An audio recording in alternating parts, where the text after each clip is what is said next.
आप देख रहे हैं आजाद बुल इंडिया का हेडलाइंस शो। आज है 21 दिसंबर 2024। मैं हूं आदिल खान आजाद। दुनिया के सबसे बड़े अखबारों और पोर्टल्स से चुनी गई सबसे बड़ी खबरों में आज आप देखेंगे, यमनी मिसाइलें तेल अवीव में गिरी, आयरन डोम की नाकामी की जांच हुई शुरू, ईसाइयों के सबसे बड़े धर्मगुरु ने गजा में आईडीएफ के ऑपरेशन को बताया हैवानियत, उधर बाइडेन हुकूमत पर अमेरिकन फिलिस्तीनियों ने किया मुकदमा, फुटबॉल वर्ल्ड कप से निकाला जा सकता है इजराइल, मैच न खेलने का बायकॉट शुरू, फ्रांस में 2 ईरानियों का कत्ल, गुस्से में ईरान, पाकिस्तानी आर्मी पर हमला, 16 फौजियों की मौत और रूस का एयर डिफेंस सिस्टम दिखा रहा कमाल, 20 यूक्रेनी ड्रोन गिराए। तो ये थी कुछ सुर्खियां। शुरू करें थोड़ी सी तफसील। यमन के कामयाब हमले के बाद इजरायली फौज अब अपने नाकाम एयर डिफेंस सिस्टम की जांच में जुट गई है, खुद इजरायली अखबार कह रहे हैं। यमन से दागी गई एक बैलिस्टिक मिसाइल को कई इजरायली इंटरसेप्टर रोकने में नाकाम रहे और इससे मिसाइल जाकर टारगेट पर गिरी। इस नाकाम इंटरसेप्शन के चलते 1 दर्जन से ज्यादा इजरायली जख्मी हो गए। इस हफ्ते इस तरह के हमलों को रोक पाने में आयरन डोम तीसरी बार नाकाम रहा और इजराइल की बड़ी थू-थू हुई। इजरायली एयरफोर्स का कहना है कि वो अब इस बात की जांच कर रही है कि क्या इसे रोका जा सकता था। आखिरकार इजराइल यमनी मिसाइल को रोक क्यों नहीं सका और ये इतनी बड़ी नाकामी क्यों हो गई। जंग शुरू होने के बाद से गजा में हुथीज ने लगभग 200 से ज्यादा मिसाइलें और 170 से ज्यादा ड्रोन गजा की हिमायत में लॉन्च किए हैं, इजराइल से रिलेटेड जहाजों के खिलाफ और लाल सागर के अलावा इजरायली शहरों पर। 170 से ज्यादा ड्रोन, 200 से ज्यादा मिसाइलें। जुलाई की गर्मियों में एक ड्रोन आया था इजराइल, बिना किसी सायरन बजाए वो आ गया, कोई सायरन नहीं बजा। सभी इजरायली हवाई एयर डिफेंस सिस्टम को चकमा देकर वो तेल अवीव के सेंटर में धमाका करने में कामयाब रहा था, जिसमें एक इजरायली की जान गई थी, आपको याद होगा। इस बार ये जो आज हमला हुआ, सायरन बजने से लेकर मिसाइल अपने टारगेट से टकराने तक महज 1 मिनट का वक्त लगा और इतने कम वक्त में आयरन डोम नींद से जाग नहीं पाया, इसीलिए उस कुंभकर्ण की अब इजरायली एयरफोर्स जांच कर रही है। खबर अहम है कि ईसाइयों के सबसे बड़े धर्मगुरु ने इजराइल को रुस्वा करते हुए कहा है कि गजा में जो चल रहा है वो हैवानियत है, जुल्म है, जंग नहीं है, जिसे तुम जंग का नाम दे रहे हो। पोप फ्रांसिस अपने आप में बड़ा नाम है, बड़ी तोप है। उन्होंने गजा में बच्चों पर बमबारी की मजम्मत करते हुए इसे हैवानियत बताया है। यह बयान उस हमले के 1 दिन बाद आया है जब गजा की रेस्क्यू एजेंसी ने कहा था कि इजरायली हवाई हमले में एक ही फैमिली के 7 बच्चे मारे गए। हालांकि मारे तो 16,000 से 17,000 से ज्यादा हैं।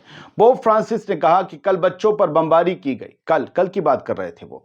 ये क्रूरता है, हैवानियत है, ये जंग नहीं है। मैं ये कहना चाहता हूं क्योंकि मेरा दिल दुख गया है, ये इंसिडेंट मेरे दिल को छू गया है। यूएन ने भी कहा है कि इजराइल की जंग की शुरुआत के बाद से गजा के सभी इलाके हजारों बच्चों के लिए कब्रिस्तान में बदल गए।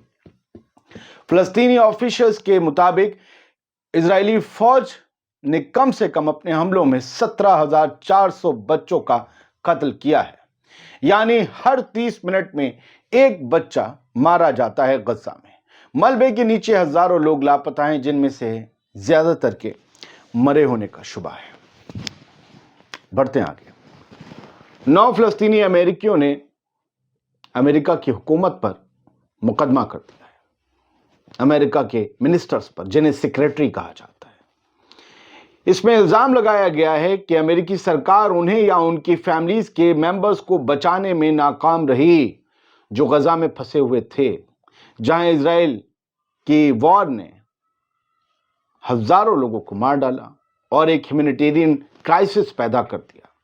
मुकदमे में विदेश विभाग पर, यानी फॉरेन डिपार्टमेंट, एंटनी ब्लिंकन वाला, उस पर फिलिस्तीनी मूल के अमेरिकियों के साथ भेदभाव करने का इल्जाम लगा, डिस्क्रिमिनेशन का।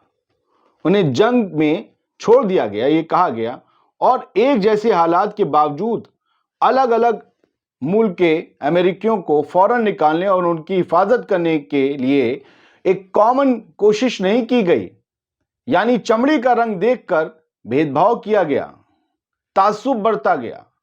यह देखा गया कि पहले कौन से अमेरिकी को निकालना है, जिसका ओरिजिन कहां का है।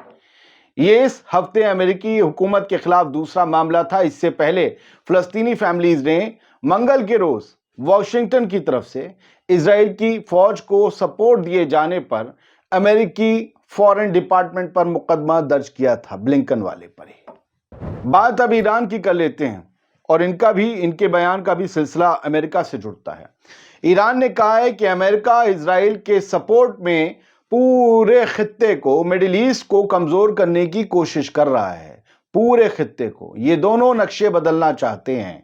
ईरान के फॉरेन मिनिस्टर अब्बास अरागची ने मिस्र के अलगाद टीवी को एक इंटरव्यू देते हुए, वो मिस्र में थे D8 की मीटिंग में, तब इंटरव्यू देते हुए गजा पर इजराइल की जंग थोपे जाने की शुरुआत के बाद से पूरे मिडिल ईस्ट में जितने भी इंसिडेंट्स हुए उन पर एक अपना जो है नजरिया पेश किया। सुनिए जरा। ईरानी फॉरेन मिनिस्टर अरागची ने कहा कि इजराइल 14 महीने से गजा में जंग लड़ रहा है, लेकिन हमास को हराने में नाकाम है, वो जीत नहीं पाया है। और उन्होंने सीरिया पर कहा कि सीरिया के सदर बशर अल असद को हुकूमत से हटाना, सत्ता से हटाना अमेरिका और इजराइल की एक बड़ी प्लानिंग है। ये नक्शे बदलना चाह रहे हैं और कहा गया है कि इसका जो टारगेट है वो इजराइल के खिलाफ किसी भी रेजिस्टेंस को, किसी भी प्रतिरोध को खत्म करने के लिए इस पूरे इलाके के सभी ममालिक को कमजोर करना है। बस इजराइल मजबूत रहे और कोई मजबूत ना रहे, यह अमेरिका की प्लानिंग है इजराइल के सपोर्ट में। कुछ खबरें लाइव लिए लेते हैं, बहुत सी खबरें और अहम है आपके लिए। पहली बात तो आप देख लीजिए, जो कल का डेटा है वो मैं दे रहा हूं, आज का डेटा शायद रात के शो में दूंगा। 31 लोग कल गजा में शहीद हुए, 17 अटैक्स किए गजा स्ट्रिप पर पूरे इजरायली फौज ने, एयर स्ट्राइक्स ने, इनमें बच्चे भी थे। बस आगे बढ़ते हैं सर। नॉर्वे ने इजराइल को फीफा वर्ल्ड कप से, फुटबॉल वर्ल्ड कप से बाहर निकालने की मांग की है नॉर्वे ने। और नॉर्वे ने कहा है कि हमारे जो भी मैच अगर नहीं निकाला गया, हम नॉर्वे की टीम, नॉर्वे फुटबॉल फेडरेशन ने कहा है कि हमारी टीम इजराइल के साथ क्वालिफायर मैच या कोई भी मैच नहीं खेलेगी। हम इजराइल को बाहर निकालने की मांग करते हैं क्योंकि गजा में इसकी फौज ने, इस जालिम फौज ने, हैवान फौज ने छोटे छोटे मासूम बच्चों का कत्ल किया है। Norwegian Football Federation is pushing to expel Israel and its football team from the World Cup competition and qualification in 2026.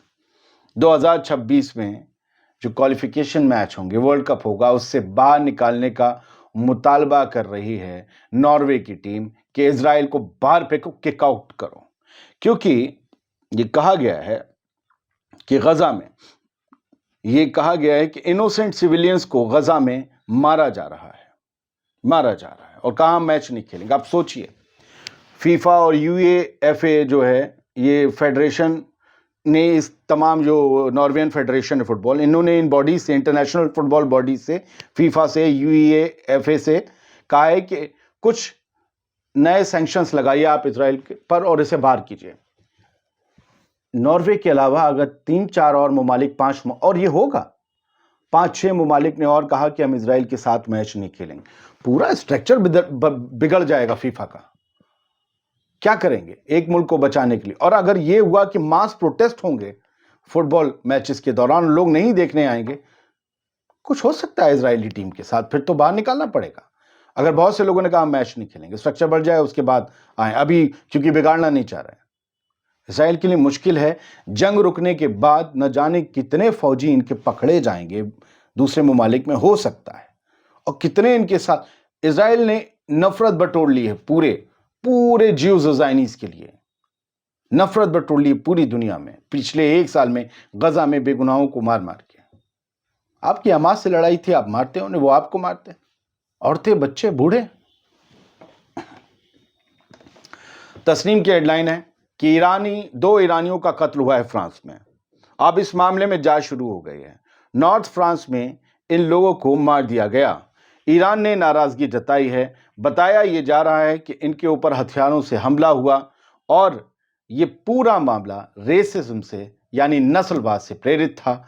यानी किसी की रंग, किसी की मुल्क, किसी की जुबान, किसी के मजहब के भेदभाव को के तहत जो कत्ल किए जाते हैं, जो हमले किए जाते हैं, ये वैसा ही हमला था। तो ये बताता है कि फ्रांस की सोसाइटी भी ऐसे नेगेटिव एलिमेंट से और नफरती एलिमेंट से भरी पड़ी है। नफरत हर उस जगह होगी जहां अच्छाई होगी। یہ ایک بیلنس ہے جو ہر جگہ ہوتا ہے، کوئی کتنا بھی ماڈرن کیوں نہ ہو جائے۔ امریکہ نے ایک بڑا کام کیا ہے، جو سیریا کے نئے لیڈر ہیں احمد الشرا، جنہیں الجولانی کے نام سے جانتے ہیں لوگ، الشرا کے اوپر سے $10 ملین کا جو باؤنٹی تھی، جو انعام تھا، وہ ہٹا لیا ہے۔ کہا جی اب یہ آدمی جو ہے انعام کے لائق نہیں ہے، اب یہ ٹھیک ہو گیا ہے۔ پہلے ان پر سینکشنز لگائے تھے، انہیں ٹیررسٹ بتایا تھا امریکہ نے الشرا کو، ان کی آرگنائزیشن STS حیات تحریر الشام، اس کو بھی ٹیررسٹ آرگنائزیشن بتایا تھا، لیکن اب کہا نہیں، سب ٹھیک ہے۔ روس کو بھگا دیا، ایران کو بھگا دیا، بشر کو بھگا دیا، آدمی ٹھیک ہے، ہم سے سمجھنے میں غلطی ہوئی تھی، یہ لو پتا پتا بوٹا بوٹا گلدستہ سنبھالو، تو دوستی کر لی امریکہ نے۔ اب آپ کو کیا لگتا ہے یہ بنا کسی شرط کے ہوا ہوگا؟ گیو اینڈ ٹیک، امریکہ پہلے ٹیک کے بارے میں سوچتا ہے دین گیو۔ امریکہ کو اڈا ملے گا سیریا میں، پہلے سے ہیں لیکن اب سیف ملے گا، کوئی حملہ نہیں کرے گا، سیکیورٹی یہ کریں گے، جی ہوگا، آپ ڈپلومیسی سمجھتے ہوں گے، یہی ہوگا۔ لیکن ان کے پاس بھی کیا چاہ رہا ہے؟ سینکڑوں طرح کے سینکشنز بشر کی حکومت کی وجہ سے تھے، وہ سینکشنز ہٹیں گے، سیریا میں ترقی آئے گی، ڈیولپ ہوگا۔ ہاں لیکن یہ امریکہ سے تلخی کم کریں گے، لیکن کیا جو امریکہ سے تلخی کم کریں گے وہ اسرائیل کے خلاف کوئی سٹینڈ لے پائیں گے؟ بہت سے لوگ کہتے ہیں یہ حملہ نہیں کر رہے ہیں، انہوں نے اٹھا کر غزہ دے دیا۔ اب دوسری بات کر رہا ہوں، غزہ دے دیا انہوں نے دے دیا اسرائیل کو، اور 14-15 مہینے والی جو حکومت ابھی بھاگی ہے، اس کے جو ساتھی بیٹھے تھے، انہوں نے کیا کر لیا غزہ کے لیے؟ پوچھ رہا ہوں میں، مر تو فلسطینی رہے تھے اور مر رہے ہیں، کیا کر لیا؟ یہ حزب اللہ کی سپلائی لائن تھی سیریا، انہوں نے اسد کے بھاگنے سے پہلے سیز فائر کر لیا، یہ حقیقت ہے سر۔ انہوں نے کیا سودا کر لیا، اور اسد نے کیا سپورٹ کر دیا تھا؟ اسد سپورٹ کر رہے تھے ایران کا، ایران سپورٹ کر رہا ہے فلسطین کا، چاہے حزب اللہ کے ذریعے چاہے جیسے بھی۔ پاکستان کی بات کرتے ہیں، جہاں ایک بڑا ٹیررسٹ اٹیک ہوا ہے، 16 آرمی کے جوان 16 مارے گئے ہیں پاکستانی آرمی کے، اور کئی جو جوان ہیں وہ بری حالت میں ہیں۔ یہ عرب نیوز میں خبر چھپی ہے کہ افغان بارڈر پر 2 انٹیلیجنس آفیشلز نے بتایا کہ 16 فوجی ایک حملے میں مارے گئے۔ ملیٹنٹس کے حملے میں یہ راتوں رات حملہ ہوا تھا، جس میں سنبھلنے کا موقع نہیں ملا۔ 30 ملیٹنٹ آئے تھے جنہوں نے ایک آرمی پوسٹ پر مکین ایریا میں، خیبر پختونخوا پروونس میں آتا ہے، وہاں پر حملہ کیا۔ 16 فوجی شہید ہو گئے، جبکہ 5 کی حالت بے حد نازک ہے۔ ایک اور خبر روس سے، روس نے کہا ہے کہ راتوں رات بڑا حملہ کیا ڈرون سے یوکرین نے، اور ہم نے اس کو پوری طریقے سے ناکام کر دیا۔ ہم نے ان کے 20 ڈرون مار گرائے، اور یہ سب کچھ ہوا بلیک سی کے آسمان کے اوپر۔ کئی رشین ریجنز پر یوکرین نے یہ حملے کیے تھے، لیکن یہ ہے رشین ایئر ڈیفنس سسٹم جس نے ان ڈرون سے کو مار گرایا ہے۔ یہ سارے جو ہے ایئر ڈیفنس سسٹم 20 میں سے 19 کو مار گرایا، ایک کہیں نہ کہیں چلا گیا۔ خیر، بہت بہت شکریہ۔ ہیڈ لائن شو آپ دیکھ رہے تھے، آزاد بول انڈیا دیکھتے رہیے۔